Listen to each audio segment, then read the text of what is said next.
Hello everyone, my name is Bygl and welcome back to another episode here from the Let's Play series. I hope you are having a wonderful day today.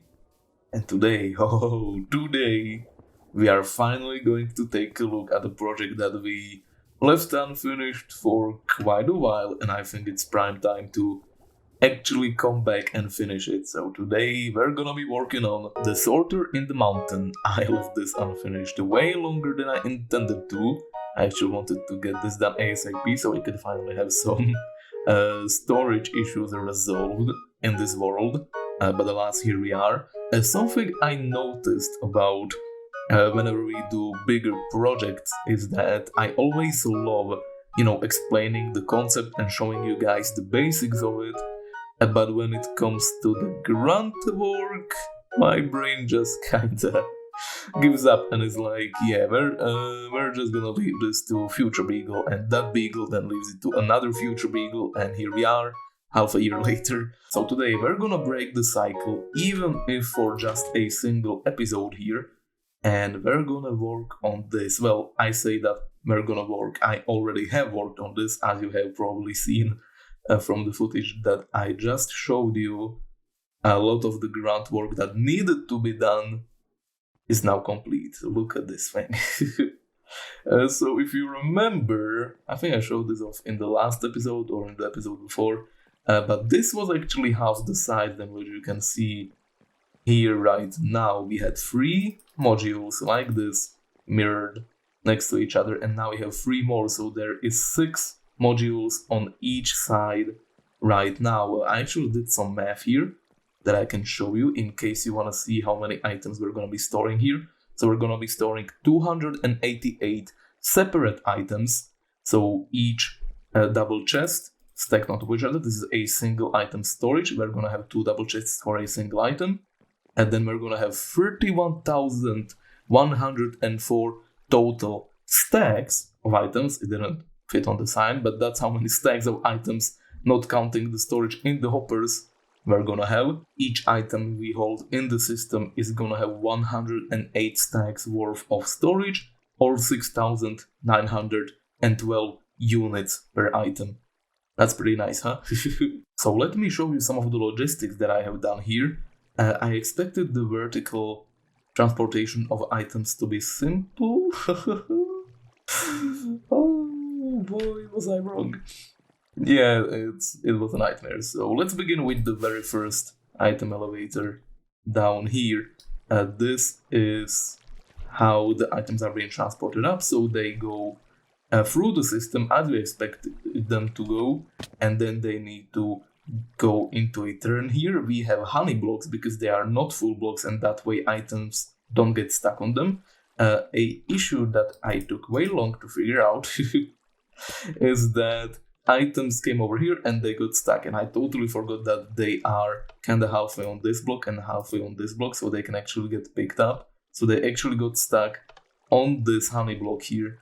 Well, it wasn't a honey block, but I replaced it with a honey block, and now they don't get stuck over here. This one I needed to take some liberties. You can see that it's like a big loop, but if I wanted to do the same design that I did over there, then we would have some issue decorating this part of the build, because there would be just pipes in the middle of this. So I needed to do like a big roundabout over here. And you look at the redstone that I needed to place. This is actually the biggest redstone contraption that I have done to date. It's not the most complicated one, not even close, but I mean, look at the quantity. Look at the quantity of all the torches. I actually needed to go out mining for redstone quite a few times, and I never had to do that in my past. Usually whenever I do redstone, it's smaller contraptions. But yeah, this one definitely takes the cake as far as the scale goes. We also have some overflow storage. A few items still get through, even when they needed to get picked up. Like I do have diorite and cobblestone set as storage in here, as you can see. But yeah, I don't know what's up with that. I'm gonna need to do some research on item sorters if I wanna fix that issue. I know, lots of technical talk, my apologies. We're actually gonna get to some building here, so today we're gonna build the entrance to this thing. Finally, it's not just gonna be a 2x1 entrance into the mountain. It's actually gonna be something concrete. Now, very, very swiftly, before we actually get into properly building the thing, I do have a few more things that I need to show you guys. There's a hole here, I need to fix that. We still have all of these charged creeper holes that I need to fix. But yeah, I built this. I didn't actually plan this out. This kind of just came out naturally. Usually I, build builds with you guys, but this one, I just wanted a temporary honeycomb farm and honey farm, which is kind of working, kind of not working because we're getting a bunch of glass bottles here. But yeah, I just wanted to set up a temporary bee farm here in the Compendium project, so it's running while I'm working on all of the things over there, because we have some copper blocks in the build that we need to wax, and we also have some candles you guys probably noticed, and that we need to place there as well. So I just built this very swiftly, and I just kind of liked the location of it, so here we go, a new addition of the Compendium project. I decorated it all the way around. This is how you restock the shears and the glass bottles, by the way. There's a trapdoor that you can flick. I think that's pretty cool. It's a very simple design that I can show you. We literally just have an observer facing the bee nest, which then fires a signal which goes through the block over here, as you can see, and there is a dispenser right behind this orange terracotta, which now that I'm thinking about it, that is probably the reason why we're getting so many glass bottles, is because the observer gets activated even when there is no honey in the bee nest. But hey, it's something. I'm just happy we're actually getting some beewax again, because we do have, honeycomb, I call it beewax, my bad. But we do have a bee farm in our world, but all of the bees just disappeared one day, so it's not working anymore. But yeah, I just wanted to have this over here, so it's loaded whenever we are here, and it looks pretty cool. I'm happy that we have, even if just a small little addition here. But yeah, we can't finish the sorter without honeycomb and leather. You guys probably noticed, but we're also gonna need item frames for all of the items, which is gonna take another few years. So I'm gonna work that out in between episodes. We do have cows in Spruce Town that I can feed and get the leather from. I just need to actually do it. But let's actually get to building here. So we're gonna do it kinda in a step-by-step fashion. So here you can see the first concept that I made for the entrance, and I like it. I think it's a pretty cool entrance. It doesn't feel grand enough though, does it, right? This is a pretty cool shot, by the way. If you ask me, I think that looks pretty good. But yeah, we need to make this feel more grand, so we're probably gonna push this up a little and then also extend this by a block downward, and that is hopefully gonna improve the situation a little bit. Okay, I hope you guys can see through the rain, because YouTube compression is probably doing its thing right now. It probably looks horrible. But if you can see, then you can probably also see that it looks way, way grander than what it did before. I think this is the perfect size for a grand entrance into something in the Compendium project. So we're gonna do this in the classic Compendium style with the dark prismarine roof, and we're gonna put some walls over here, so it kind of just looks like a building that is indented into the mountain and not just like a mine shaft, because this is slightly what I'm getting from this, that it kind of looks like a mine shaft, which I really don't want it to look like. But we're gonna probably try to make the door look kind of like in the same style as this door. So we have the pumpkins over here and then the bookshelves at the top, and I think we're gonna try to achieve something rather similar with this as well.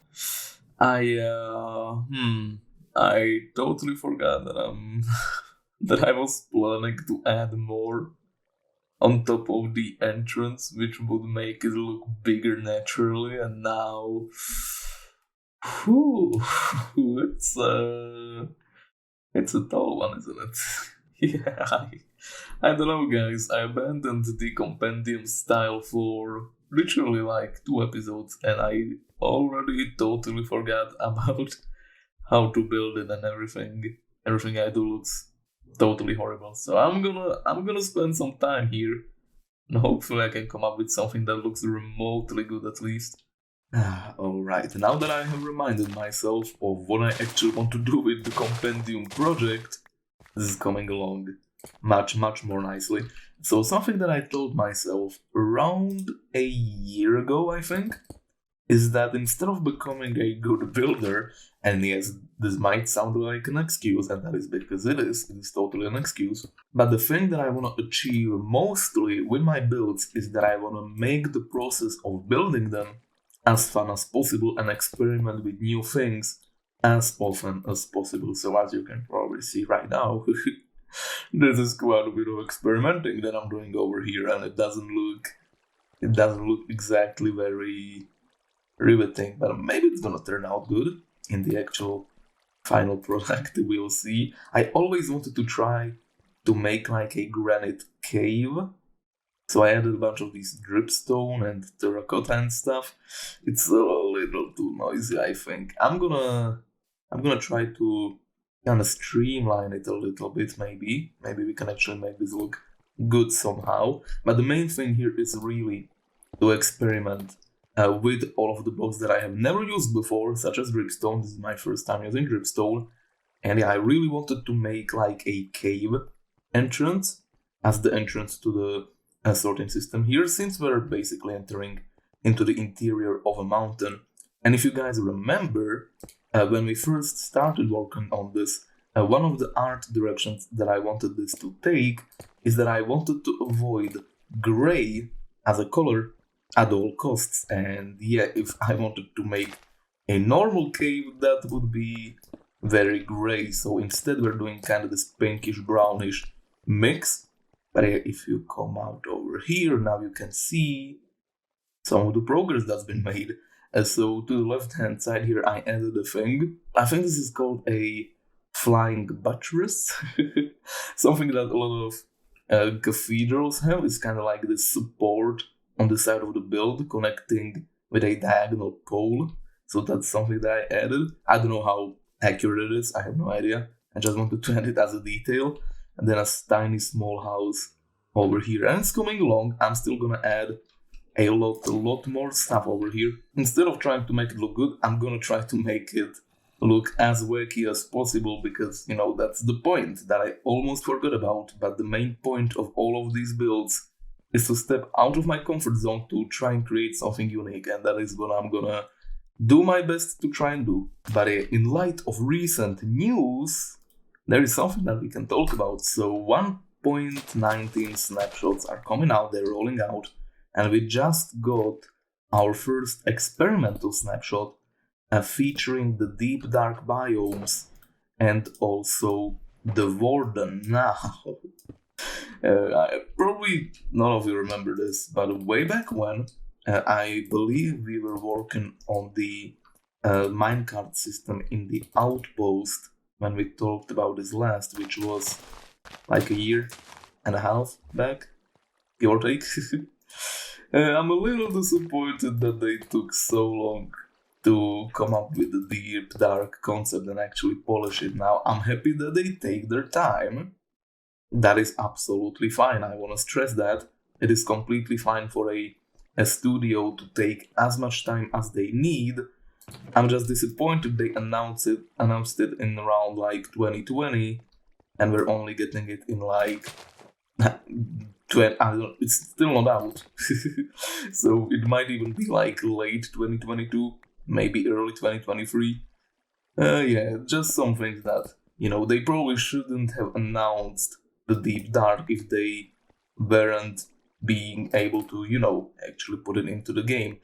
Maybe they probably actually planned, now that I'm thinking about it, they probably planned to release it in that update of that year, which was the 1.17 update. But yeah, sometimes stuff just doesn't go as planned, does it now? So there's a lesson to learn from this. Never announce stuff that you're not 100% sure you're gonna go through with. That is something that I fall victim to many a times myself. I didn't mean to do that. Oh my goodness, it looks like the inside of something now that I'm thinking about it. It's pretty bad. It's pretty bad. which means it's a keeper. I'm gonna try to do a little experiment here. This is some knowledge for you guys. It's not an experiment till you actually experiment with your experiment. Then it is an experiment. Actually, then it's only a experiment. It's no longer an X. Do you know what? Whatever. Don't listen to me. Yeah, we're gonna try to add a little bit of light to this place via these glow berries that we've been using all over the Compendium project. Hopefully that looks pretty decent. We've been adding these leaves to basically every single build, so hopefully this is gonna look good. Maybe a little bit more. And if that color kinda matches surroundings, do you know what? That is pretty good. That is pretty cool. We do have the pink leaves on the azalea as well, so that kinda works like a transition. It's a very, very contrasting pink, so it doesn't really work that well with the granite. But it is definitely better than just having the straight transition to pure green. So I'm gonna add a few of these. Okay, it's pretty close. It's pretty close. If you pay close attention to the F3 screen, you can see that we never really hit light level 0, believe it or not, so this should be spawn proof. Man, I love the change. I love the change that you need light level 0 for mobs to spawn. But yeah, with the...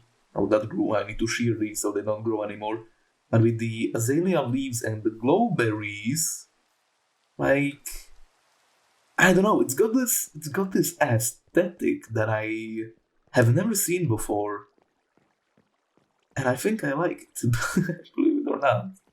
I think it actually looks unique, if nothing else. It looks pretty cool. It's got this like vibe to it, like this feeling when you're in here, because it's something different that I haven't felt before. Anyway, there are a few things that I would change about this, and one of them is probably the floor. The floor looking the same as the walls. Yeah, I don't think I'm a fan of that, so I'm probably gonna try to figure out something different.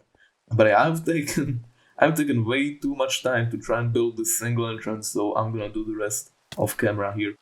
Alright, this is about as far as we're gonna get with this build today, and I gotta say that I am very happy with the progress, and I think it turned out okay in the end. I think it's starting to grow on me very slowly. But yeah, I'm gonna make a promise, even though I don't like making promises, but I'm gonna try to go through with this one. I'm gonna promise to actually finish this in between episodes, because there is still a lot of stuff that needs to be done, and it mostly revolves around actually setting the filters and putting the items into the storage system, which, you know, is very riveting content, of course. You're probably sad you're gonna miss it, but hey, here we are. But yeah, let me give you a small tour of what we did over here, starting with the staircase with a little step up, and nothing too fancy, but it does kind of give it a nice, like a point of elevation over here from which you will be able to see a nice portion of the surrounding area, which I think is pretty cool. There's definitely going to be more stuff around this pathway once we actually get more into the terraforming of the surroundings over here. But until then, this is how it's gonna look. And we also have 2 more flying buttresses. Actually, that thing is called a buttress, and the pole connecting it is called a flying buttress. Fun fact, there you go. There's like a ruined building connecting up to the side of the hill over here. It looks unfinished, but it's intentional. Maybe I should probably try to detail it more, because it doesn't look very good. And there's also this small house over here with a few flowers in front of it. We have coal behind the windows, so it looks kind of like there's darkness behind it. That's a trick that I used a few times in the series. But yeah, this is how the inside looks. You might notice the new floor design. I kinda just removed this dark oak pole or beam over here that we had, and now this pattern with the bricks and jungle planks goes all the way through, and I think that looks way better.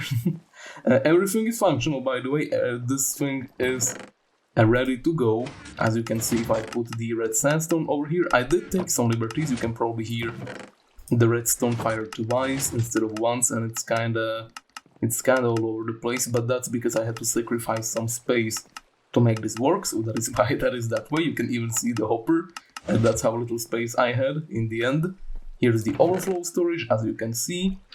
And yeah, a lot of filters have already been set. This took a few hours and it's only like barely halfway done. And yeah, just looking at all of the items that I have set at this point, like we have stone brick, andesite, granite, diorite, and all of its variations, a deep slate as well, sand, red sand, like it's barely a scratch. And what we already own, like we still need to do all of the wood stuff. We need to do all of the colored blocks like colored glass and colored wool and colored terracotta and colored concrete. And yeah, maybe I'm gonna need to add another module in between episodes, maybe even 2. But if it is necessary to complete the project and make it actually good and functional, then whatever it takes, I will do it. So with that done for the day, we're gonna try to at least start another thing that I wanted to do for quite a while, and it also revolves around finishing another project, not actually starting a new one, which is always good considering how many unfinished projects we have. But hey, we need to go here through the Spruce Town portal to this place. This is a mess, huh? So in our Nether Hub we have all of these branching paths which eventually lead to a portal at the end of them, right? And I don't really want them to have the same design as the main portals, because these portals signify that you are in one of the main parts of the Nether Hub, signified by the red color. So instead what we're gonna do in these like sub parts of the hub is we're actually gonna make them match the area at the other side of the portal. So we're gonna try to design the one for Spruce Town over here as the test run, and if we like the idea, then maybe we can go through with it and design a small little sub part of the Nether Hub for each portal. So this one in particular is actually gonna be a little awkward because it's literally right in front of the main part of the hub, which is right over there. So if you wanna take the boat from there over there, then yeah, it's probably gonna be way easier to go on foot. But once we actually design the areas of more distant places, such as the Guardian Farm or the Gold Farm, then these sub areas are gonna be pretty cool to have. I think it's gonna be way easier to orient ourselves in the world, especially once we set up like a big proper network of all of these. So it's gonna be super easy to actually differentiate one area from another. And yeah, designing a portal for Spruce Town should be, in theory, pretty straightforward, I would hope. We just literally need spruce, stone, and maybe a little bit of greenery, and that is basically it. That is the whole block palette. Maybe we could do brown terracotta for the ceiling, maybe that's something we could consider. But yeah, another small problem with this idea is that these side sections, right, we have 5 block sections, but the actual tunnel here is 3 blocks wide, if you notice, and this is a 5 block tunnel, so it is actually going to be slightly larger than the main vein or the main path of the hub.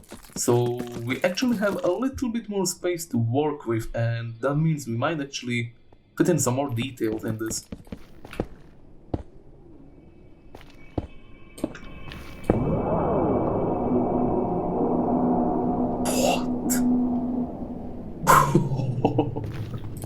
What was that ambience? Dude! That actually startled me so bad. Oh my goodness. Alright, and after just a little bit of effort and building, this is how the result looks. I was hoping we would be here soon, but here we are. Pretty good, right? I think it is definitely an upgrade as to what we had before. So now when you're actually traveling around, let me grab a boat over here so you guys can see it from all angles. This is how it looks when you're in it, and when you are going around it, that's when the view is the coolest in my opinion, when you're just in this samey tunnel which looks the same throughout, and then you look to the side and ooh, what is this? I mostly used brown, of course, because that is the main color used in Spruce Town, with a little bit of green. We get this yellowish green in the Nether, but honestly it kind of works with the theme, I think. I think it looks decentish. And next to the browns, of course, the ice for the road, and just a little bit of light as well as the sign there.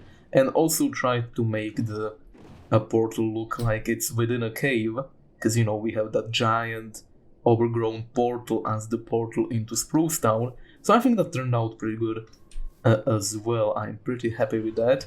So with this first one, with this first sub-hub done, or however we are gonna call this, I think this is a pretty decent idea. It takes a lot of effort to like come up with a design such as this. Not this one specifically, this one was pretty simple to come up with, but when we're gonna do like Gold Farm, sub-hub, or the Compendium one, which I'm actually gonna do, because the Compendium one here specifically is a little special because it's extremely close to the actual road over here. As you can see, it's like 3 blocks.